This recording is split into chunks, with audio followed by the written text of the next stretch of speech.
Selamat datang di aksi nyata saya di PMM, Platform Merdeka Mengajar. Saya dari SMK Alma Mater Telaga. Bapak Ibu yang berbahagia dan jangan lupa tersenyum. Kali ini saya akan share aksi nyata saya, yaitu mengapa kurikulum perlu berubah. Baik, Bapak Ibu semuanya, aksi nyata yang saya lakukan adalah dengan menyebarkan pemahaman tentang kurikulum merdeka di media sosial, yaitu YouTube, Instagram, Facebook, WhatsApp, dan terakhir adalah di Telegram. Selanjutnya kita masuk di kurikulum. Apa itu kurikulum? Kurikulum sebagai dokumen tertulis dan mengacu kepada pengertian kurikulum dari sudut kebijakan.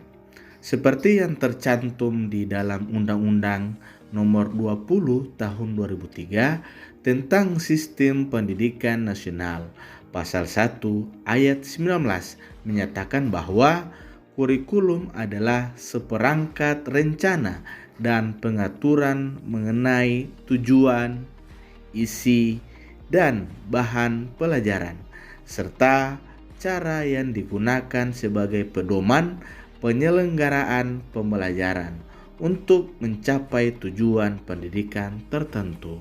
Kemudian, bagaimana kurikulum yang baik itu? Kurikulum yang baik adalah kurikulum yang sesuai dengan zamannya dan terus dikembangkan atau diadaptasi sesuai dengan konteks dan karakteristik peserta didik demi membangun kompetensi sesuai dengan kebutuhan mereka kini dan masa depan. Bapak Ibu semuanya, lalu apa fungsi kurikulum itu? Kurikulum merupakan alat untuk mencapai tujuan pendidikan nasional. Kurikulum merupakan pedoman guru dan siswa agar terlaksana proses belajar mengajar dengan baik dalam rangka mencapai tujuan pendidikan. Selanjutnya, mengapa kurikulum itu perlu berubah? Yang pertama, agar relevan dengan perkembangan zaman. Yang kedua, agar dapat memenuhi kebutuhan belajar murid atau peserta didik. Yang ketiga, agar dapat menyiapkan generasi cemerlang di masa depan.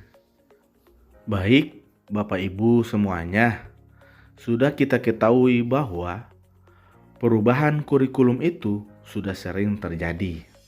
Nah, perubahan kurikulum di 17 tahun terakhir. Yang pertama, 2004 kurikulum KBK. Yang kedua, 2006 kurikulum KTSP. Yang ketiga, di tahun 2013 kurikulum 2013. Keempat, di tahun 2017 kurikulum revisi. Dan yang terakhir adalah yang kelima, di tahun 2020 sampai saat ini menggunakan kurikulum merdeka. Baik, Bapak Ibu semuanya, seperti yang kita ketahui bahwa sekarang ini kita menggunakan kurikulum merdeka. Terus kemudian, apa kerangka dasar kurikulum merdeka itu? Yang pertama, tujuan pendidikan nasional. Yang kedua, profil pelajar Pancasila. Yang ketiga, struktur kurikulum.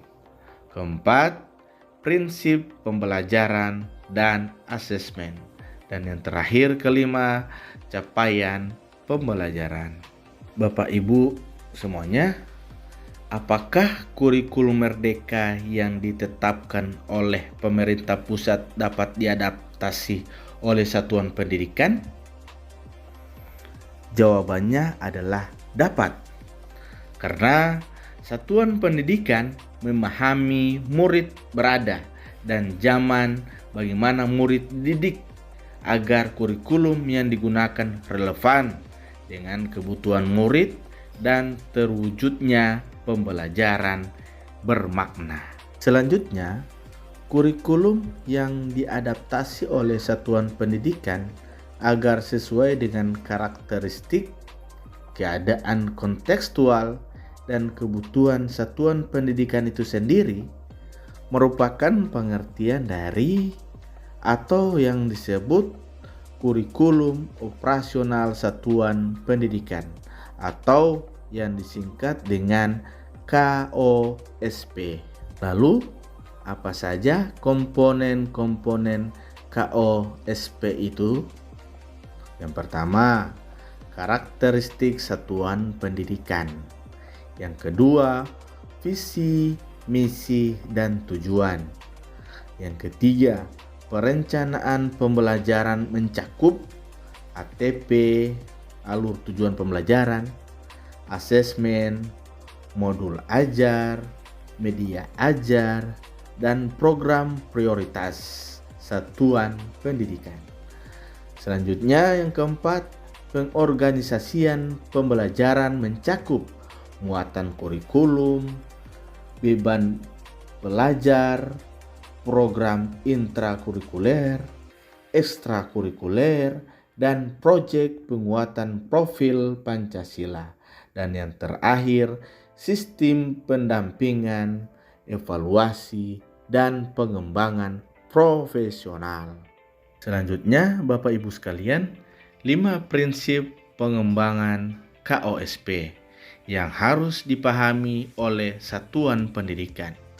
Yang pertama, berpusat pada murid. Kedua, kontekstual. Ketiga, esensial. Keempat, akuntabel. Dan yang terakhir, melibatkan berbagai pemangku kepentingan.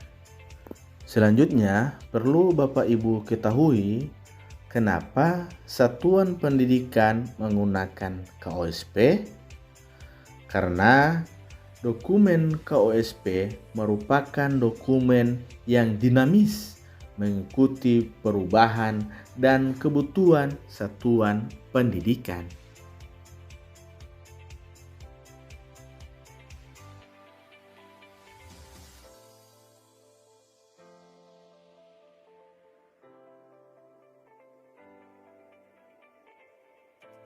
Baik, Bapak Ibu semuanya, demikian aksi nyata dari saya.